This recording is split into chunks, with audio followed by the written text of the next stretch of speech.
ಸ್ವಪಕ್ಷದವರು ಯಾರೋ ಮಾಡಿದ್ದಾರೆ ಅಂತೇಳಿ ಅದರ ಬಗ್ಗೆ ತನಿಖೆ ಆಗಬೇಕು ಅಂತೇಳಿ ಆಕ್ರೋಶವನ್ನು ಹೊರಹಾಕ್ತಿರೋದಷ್ಟೇ ಅಲ್ಲ, ರಾಜಭವನದ ಕದ ತಟ್ಟೋದಕ್ಕೂ ಕೂಡ ಮುಂದಾಗಿದ್ದಾರೆ. ಪ್ರತಿಪಕ್ಷಗಳು ಈಗ ನಿರ್ಧಾರವನ್ನ ತೆಗೆದುಕೊಂಡಿದ್ದಾರೆ.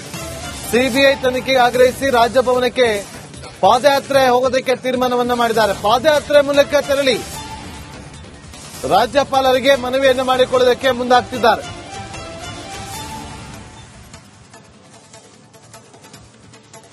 ವಿಜಯ್, ಈಗ ಬಿಜೆಪಿ ಇದನ್ನ ದೊಡ್ಡ ಮಟ್ಟದಲ್ಲಿ ತೆಗೆದುಕೊಂಡು ಹೋಗೋದಕ್ಕೆ ಒಂದಷ್ಟು ಪ್ಲಾನ್ಗಳನ್ನ ಮಾಡಿಕೊಂಡಿದೆ. ಅದರ ಮೊದಲ ಭಾಗವಾಗಿ ಈಗ ರಾಜಭವನಕ್ಕೆ ಪಾದಯಾತ್ರೆ ಮಾಡೋ ಮೂಲಕ ರಾಜ್ಯಪಾಲರನ್ನ ಭೇಟಿ ಮಾಡಿ ಮನವಿಯನ್ನ ಮಾಡಿಕೊಳ್ತಾರೆ. ಒಂದು ವೇಳೆ ರಾಜ್ಯಪಾಲರು ಇದರಲ್ಲಿ ಎಂಟ್ರಿ ಆದ್ರೆ ವಾಟ್ ನೆಕ್ಸ್ಟ್, ಮುಂದೆ ಏನಾಗುತ್ತೆ?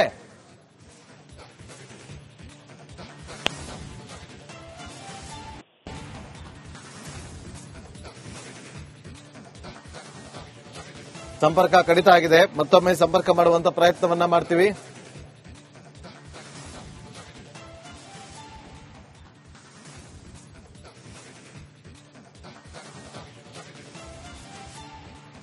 ಮತ್ತೊಮ್ಮೆ ನಮ್ಮ ಪೊಲಿಟಿಕಲ್ ರಿಪೋರ್ಟರ್ ವಿಜಯ್ ಈಗ ಫೋನ್ ಸಂಪರ್ಕದಲ್ಲಿದ್ದಾರೆ. ವಿಜಯ್, ಈಗ ರಾಜ್ಯಪಾಲರನ್ನ ಭೇಟಿ ಮಾಡಿ ಮನವಿಯನ್ನ ಮಾಡ್ಕೊಳ್ತಾರೆ ಬಿಜೆಪಿ ನಾಯಕರು.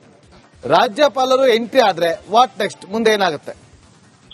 ನಾಗೇಂದ್ರ ಬಾಬು, ಈಗ ರಾಜಭವನದ ಕದ ತಟ್ಟುವ ಮೂಲಕ ಬಿಜೆಪಿ ಮತ್ತು ಜೆಡಿಎಸ್ ಇದನ್ನ ಬೇರೆ ಹಂತಕ್ಕೆ, ದೊಡ್ಡ ಮಟ್ಟದ ಹಂತಕ್ಕೆ ತೆಗೆದುಕೊಳ್ಳುವುದಕ್ಕೆ ತೀರ್ಮಾನ ಮಾಡಿರುವಂತದ್ದು. ಮತ್ತೊಂದು, ಈ ಯಾವುದೋ ಭ್ರಷ್ಟಾಚಾರ ಪ್ರಕರಣ ಅಥವಾ ಬೇರೆ ಒಂದು ಪ್ರಕರಣ ಆ ರೀತಿ ಏನಾದ್ರೂ ಕೂಡ ರಾಜಭವನ ಕದ ತಟ್ಟಿದ್ರೆ ಅವರು ಅದಕ್ಕೆ ನೇರವಾಗಿ ಎಂಟ್ರಿ ಆಗೋಕ್ಕಾಗೋದಿಲ್ಲ. ಅದು ಒಂದಷ್ಟು ಕಾನೂನಾತ್ಮಕವಾಗಿ ಬೇರೆ ಬೇರೆ ರೀತಿಯ ತೀರ್ಮಾನವನ್ನು ತೆಗೆದುಕೊಳ್ಳುವಂತದ್ದು. ಈಗ ಹನಿ ಟ್ರ್ಯಾಪ್ ವಿಚಾರ ಇದು ಪಕ್ಷಾತೀತವಾಗಿ ಬಿಟ್ಟು ಅಂದ್ರೆ ಬೇರೆ ರೀತಿಯ ಚರ್ಚೆಗಳು, ಕೇಂದ್ರ ನಾಯಕರ ಹೆಸರು ಬಂದಿರುವಂತದ್ದು ಇದರಲ್ಲಿ. ಮತ್ತೊಂದ್ ಕಡೆ ಖುದ್ದು ರಾಜಣ್ಣ ಜಡ್ಜಿಗಳ ಹೆಸರು, ಒಂದಷ್ಟು ಜನ ಜಡ್ಜಿಗಳಿದ್ದಾರೆ ಅಂತ ಹೇಳಿರುವಂತದ್ದು. ಮತ್ತೆ ಎಲ್ಲಾ ಪಕ್ಷದ ಇದ್ದಾರೆ, 48 ಜನ ಸಿಡಿ ಇದೆ ಅಂತ ಹೇಳಿರುವಂತದ್ದು. ಈ ಹಿನ್ನೆಲೆಯಲ್ಲಿ ಈಗ ಕಾನೂನು ವ್ಯಾಪ್ತಿಯಲ್ಲಿ ಒಂದು ವೇಳೆ ಈಗ ಇದನ್ನು ಸಿಬಿಐ ತನಿಖೆಗೆ ಕೊಡುವ ಸಂಬಂಧಪಟ್ಟಂತೆ ಬಿಜೆಪಿ ಜೆಡಿಎಸ್ ಆಗ್ರಹ ವ್ಯಕ್ತಪಡ್ತಾ ಇರುವಂತದ್ದು. ಈಗ ರಾಜ್ಯಪಾಲರಿಗೆ ಅಥವಾ ರಾಜಭವನಕ್ಕೆ ದೂರನ್ನು ಕೊಟ್ರೆ ರಾಜ್ಯಪಾಲರು ಇದರಲ್ಲಿ ಮಧ್ಯಪ್ರವೇಶ ಮಾಡಬಹುದಾ, ಅಥವಾ ಸರ್ಕಾರದ ಈಗ ತನಿಖೆ ವ್ಯಾಪ್ತಿ ಸರ್ಕಾರದ ಮಟ್ಟದಲ್ಲಿ ಎಸ್ಐಟಿ ಅಥವಾ ಸರ್ಕಾರದ ಪೊಲೀಸ್ ಇಲಾಖೆ ಮಟ್ಟದಲ್ಲಿ ತನಿಖೆಯನ್ನ ಬಿಟ್ಟು ರಾಜ್ಯಪಾಲರು ಏನಾದ್ರೂ ಕೂಡ ಸಿಬಿಐಗೆ ಕೊಡುವ ಸಂಬಂಧ ಆ ರೀತಿ ಮುಂದಕ್ಕೆ ಕ್ರಮಕ್ಕೆ ಮುಂದಾಗಬಹುದಾ, ಅದಾದ ಕಾನೂನು ವ್ಯಾಪ್ತಿಯಲ್ಲಿ ಇದೆಯಾ, ಇದೆಲ್ಲವೂ ಕೂಡ ಈಗ ಚರ್ಚೆ ವಿಚಾರ ಆಗಿರುವಂತದ್ದು. ಆದ್ರೆ ಒಂದೊಂದು ಬಹಳ ಸ್ಪಷ್ಟ ಈ ವಿಚಾರ ಈಗ ರಾಜಭವನಕ್ಕೆ ಅಥವಾ ರಾಜ್ಯಪಾಲರಿಗೆ ಇರುವಂತದ್ದು ಸಹಜವಾಗಿ ಒಂದಷ್ಟು ರಾಜಕೀಯ ಬಿಟ್ಟು ಬೇರೆ ಪ್ರಮುಖ ವಿಚಾರಗಳು ಈಗ ಅನಿತ್ರಾಪನಂತ ಈ ಸಭೆ ವಿಚಾರಗಳು ಏನಾದರೂ ಕೂಡ ಬಂದ್ರೆ ಅದನ್ನ ಸಹಜವಾಗಿ ರಾಜ್ಯಪಾಲರು ರಾಜ್ಯದ ವಿದ್ಯಮಾನಗಳನ್ನ ಕೇಂದ್ರ ಇದು ತನಿಖೆ ಕಾನೂನಾತ್ಮಕವಾಗಿ ಮತ್ತು ಜೊತೆಗೆ ಏನು ಪೊಲೀಸ್ ಇಲಾಖೆಯ ತನಿಖೆ ವ್ಯಾಪ್ತಿಗಳಿವೆಲ್ಲ ಇರುವಂತ ಹಿನ್ನೆಲೆಯಲ್ಲಿ ಸಹಜವಾಗಿ ಈ ವಿಚಾರವನ್ನ ಕೇಂದ್ರಕ್ಕೆ ರವಾನಿಸುವಂತ ಸಾಧ್ಯತೆ ಇರುವಂತ ಮಾಹಿತಿಯನ್ನ ಇವೆಲ್ಲವೂ ಕೂಡ ಒಂದಷ್ಟು ಜಟಿಲವಾದಂತ ಸಂಕಷ್ಟ ಸರ್ಕಾರಕ್ಕೆ ಅಥವಾ ಸ್ವಪಕ್ಷೀಯರಿಗೆ ಎದುರಾಗುತ್ತಾ ಕಾಂಗ್ರೆಸ್ಗೆ ಅನ್ನುವಂಥದ್ದು ಚರ್ಚೆ ಇರುವಂತದ್ದು. ಈಗ ಸದನ ಮಧ್ಯಾಹ್ನಕ್ಕೆ ಮುಂದೂಡಲಾಗಿದೆ. ಈಗ ಕೆಲವೇ ಹೊತ್ತಿನಲ್ಲಿ ಏನು ವಿಧಾನಸೌಧದಿಂದ ರಾಜಭವನಕ್ಕೆ ತೆರಳಿ ದೂರು ಕೊಡುವಂತಹ ಚಿಂತನೆ ಮಾಡಿರುವಂತದ್ದು. ಅದಾದ ಬಳಿಕ ಈ ಪ್ರಕರಣ ಯಾವೆಲ್ಲ ತಿರುವನ್ನು ತೆಗೆದುಕೊಳ್ಳುತ್ತೆ ಅನ್ನೋದನ್ನ ಕಾದು ನೋಡಬೇಕಾಗಿದೆ. Nagendra Babu. Okay, thank you Vijay ನಿಮ್ಮೆಲ್ಲ ಮಾಹಿತಿಗಾಗಿ.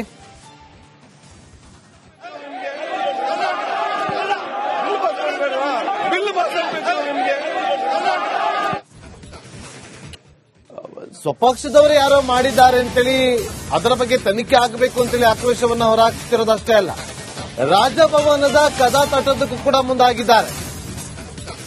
ಪ್ರತಿಪಕ್ಷಗಳು ಈಗ ನಿರ್ಧಾರವನ್ನ ತೆಗೆದುಕೊಂಡಿದ್ದಾರೆ. ಸಿಬಿಐ ತನಿಖೆಗೆ ಆಗ್ರಹಿಸಿ ರಾಜಭವನಕ್ಕೆ ಪಾದಯಾತ್ರೆ ಹೋಗೋದಕ್ಕೆ ತೀರ್ಮಾನವನ್ನ ಮಾಡಿದ್ದಾರೆ. ಪಾದಯಾತ್ರೆ ಮೂಲಕ ತೆರಳಿ ರಾಜ್ಯಪಾಲರಿಗೆ ಮನವಿಯನ್ನು ಮಾಡಿಕೊಳ್ಳೋದಕ್ಕೆ ಮುಂದಾಗ್ತಿದ್ದಾರೆ.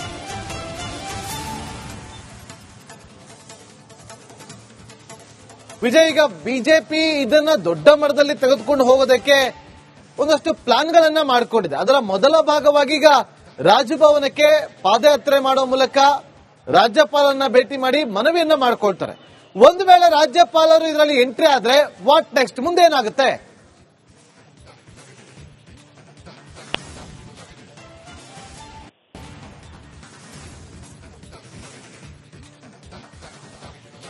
ಸಂಪರ್ಕ ಕಡಿತ ಆಗಿದೆ. ಮತ್ತೊಮ್ಮೆ ಸಂಪರ್ಕ ಮಾಡುವಂತ ಪ್ರಯತ್ನವನ್ನ ಮಾಡ್ತೀವಿ.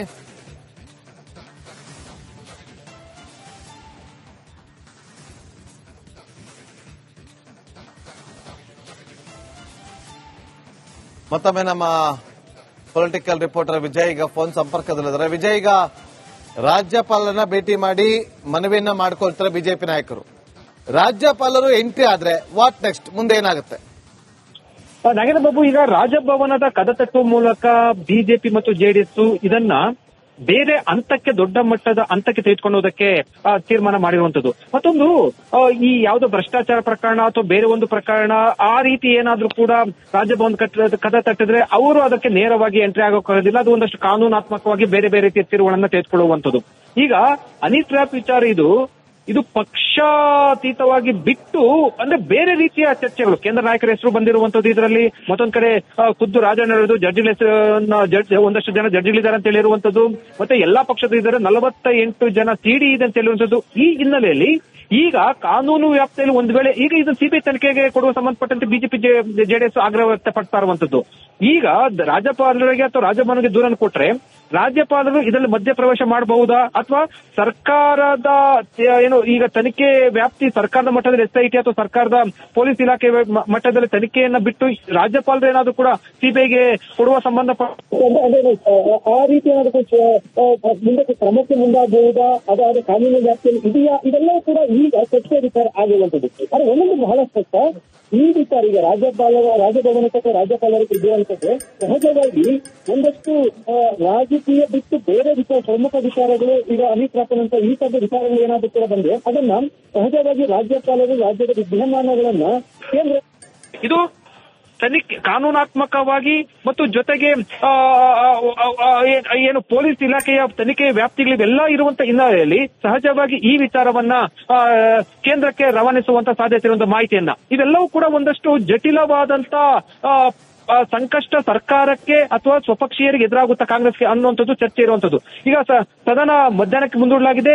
ಈಗ ಕೆಲವೇ ಹೊತ್ತಿನಲ್ಲಿ ವಿಧಾನಸೌಧದಿಂದ ರಾಜಭವನಕ್ಕೆ ತೆರಳಿ ದೂರು ಕೊಡುವಂತಹ ಚಿಂತನೆ ಮಾಡಿರುವಂತದ್ದು. ಅದಾದ ಬಳಿಕ ಈ ಪ್ರಕರಣ ಯಾವೆಲ್ಲ ತಿರುವನ್ನು ತೆಗೆದುಕೊಳ್ಳುತ್ತೆ ಅನ್ನೋದನ್ನ ಕಾದು ನೋಡಬೇಕಾಗಿದೆ. Nagendra Babu. Okay, thank you Vijay, ನಿಮ್ಮೆಲ್ಲ ಮಾಹಿತಿಗಾಗಿ.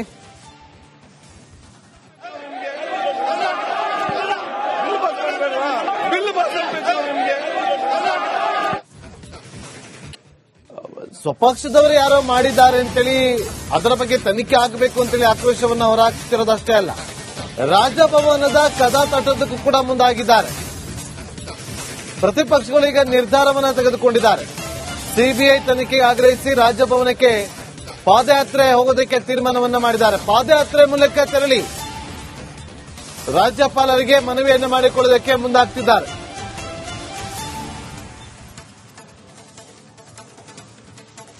ವಿಜಯ್, ಈಗ ಬಿಜೆಪಿ ಇದನ್ನ ದೊಡ್ಡ ಮಟ್ಟದಲ್ಲಿ ತೆಗೆದುಕೊಂಡು ಹೋಗೋದಕ್ಕೆ ಒಂದಷ್ಟು ಪ್ಲಾನ್ಗಳನ್ನ ಮಾಡಿಕೊಂಡಿದೆ. ಅದರ ಮೊದಲ ಭಾಗವಾಗಿ ಈಗ ರಾಜಭವನಕ್ಕೆ ಪಾದಯಾತ್ರೆ ಮಾಡೋ ಮೂಲಕ